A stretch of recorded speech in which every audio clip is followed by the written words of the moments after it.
जय साई राम। मैंने कोरोना से पूछा कि है कोरोना, तू है क्या जो जबरदस्ती लोगों को 7 महीने से परेशान करके रखा है? क्यों ऐसा कर रहा है? हम भारतीय ने तेरा क्या बिगाड़ा? तो कोरोना ने बहुत ही सटीक जवाब दिया। बोले, अरे मानव, क्या तुझे याद है, क्या तेरे बुजुर्गों ने कभी बताया था कि भगवान श्री कृष्ण ने कहा था जब जब धरती पे पाप बढ़ेगा मैं आऊंगा। आज धरती पे पाप बढ़ चुका है और भगवान श्री कृष्ण ने अपना वादा निभाया। मुझ वायरस के रूप में मुझे प्रकृति बनाकर प्रकृति के साथ खिलवाड़ करने वालों को सजा देने के लिए भेजा गया। जिसको मुझे सबक सिखाना था उसे 14 दिन का वनवास क्वारंटाइन के रूप में करवाया हूं, और जिसको सजा देनी थी उसे मैं साथ लेता चला गया। जिस तरह हर प्राणी जानता है, अपने आप को सही समझता है। जैसे कि तू दासानी ये समझता होगा कि मैं बहुत सही हूं, पर वो उस ईश्वर को मालूम है तू कितना सही है। तेरे पापों का फल तुझे भोगना ही पड़ेगा। और आज प्रकृति के साथ जो खिलवाड़ हुई है या हो रही है, ईश्वर भी कब तक सहेगा? जब सर से पानी ऊपर चला जाता है तो हर किसी का समय आता है। आप ये मान के चलो कि आज माँ बाप भाई बहन जीजा साला सारे रिश्तेदार एक दूसरे से 2 गज की दूरी बनाए हुए हो। क्यों? ये ईश्वर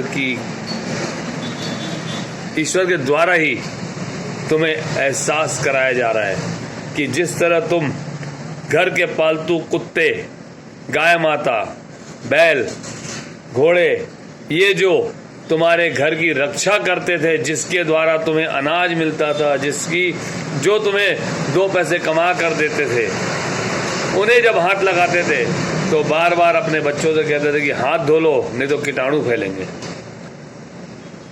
क्या ईश्वर के बनाए हुए लोग क्या इतने खराब हो गए कि उन्हें हाथ लगाओ तो हाथ धोना पड़े?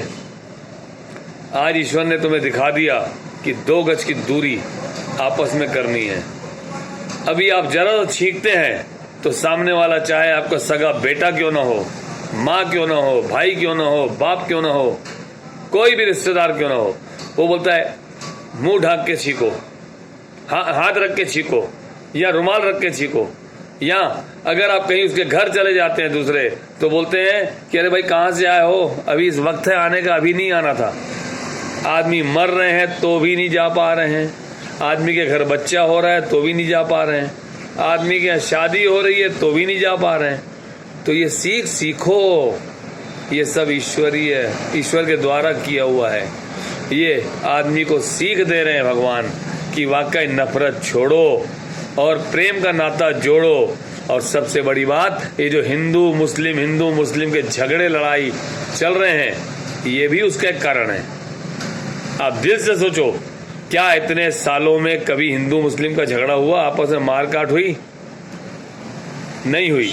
लेकिन आज जो माहौल पैदा हो गया है उसका दोष भी किसी को नहीं है, वो करवाता ऊपर वाला है, क्योंकि पाप का घड़ा वही भरवाता है। मैं तो फिर से विनती करूंगा कि अभी भी वक्त है, नफरत करना छोड़ दो, आदमी हो चाहे जानवर हो, तो मेरे ख्याल से ईश्वर भी खुश हो जाएगा। और सबसे बड़ा कारण मैं बताता हूं, कोरोना कब तक चलेगा, ये मेरा अंदाज है। बाबा साईं के आशीर्वाद से, भगवान के आशीर्वाद से कोरोना बहुत लंबा चलेगा। अभी जो गणित निकाला हूं उसमें अगस्त 2021 तो दिखा ही रहा है, लेकिन हो सकता है दिसंबर तक भी जाए। और इसका मुख्य कारण कि ईश्वर परमेश्वर अल्लाह गुरु नानक के सारे पट बंद हैं, और हमारे पेट की पूजा के लिए, उसके हमारे हर प्रकार के वस्तुओं के लिए हर प्रकार कहीं आने जाने के लिए सारी जरूरतें की दुकानें खुली पड़ी है। तो मंदिर, मस्जिद, गिरजाघर, गुरुद्वारे बंद, और सबसे बड़ी चीज शराब दुकान। क्या वहां भीड़ नहीं होती? क्या किराना दुकान में भीड़ नहीं होती? क्या मेडिकल में भीड़ नहीं होती? कोरोना इतना भी खतरनाक नहीं है। यानी मैं खुद बोल रहा हूं कि ये कोरोना खुद बोल रहा है कि मैं इतना भी खतरनाक नहीं हूं। अगर मैं इतना खतरनाक होता तो विश्व का एक भी प्राणी नहीं बचता। आज सारे जानवर खुलेआम घूम रहे हैं और हम मुंह पे मास्क लगाए घूम रहे हैं। एक चीज याद रखना, ऐ बड़े लोगों, अगर मैं इतना खतरनाक होता तो आज दुनिया में जितने भी भिखारी हैं, भीख मांगने वाले, या कुछ पागल तरह के लोग होंगे जो गंदा खा रहे हैं, वहीं पे पानी पी रहे हैं गंदा नाली का, या जो जूठन दे रहे हो वो खा रहे हैं, उनमें से याद रखो, सोचो कि एक भी व्यक्ति नहीं मरा है। तो अब ये सोचो कि ये वैज्ञानिकों के लिए एक चैलेंज है मेरा कि अगर मैं बीमारी इतनी खतरनाक हूं तो विश्व का एक भी प्राणी नहीं बचता।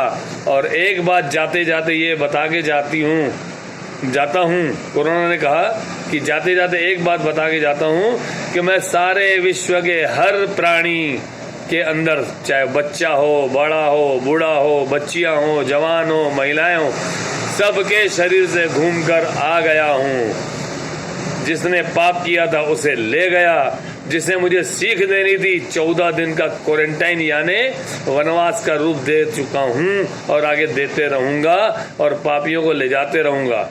हो सकता है पापी तू भी हो सुरे दसानी, तेरा भी नंबर लग सकता है, तू भले अपने आप को सच्चा समझना, लेकिन मेरा ईश्वर मुझे बोल के भेजा है कि जिसमें पाप नजर आए उसे ले आना।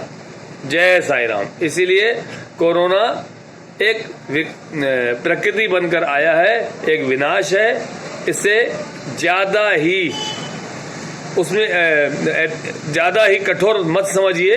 अगर कठोर होता तो सबको अपना बल दिखा दिए रहता और सबके साथ एक जैसा व्यवहार करता, सारी सृष्टि खत्म हो जाती, एक भी प्राणी नहीं बचता। जय साई राम। सब धर्मों की जय।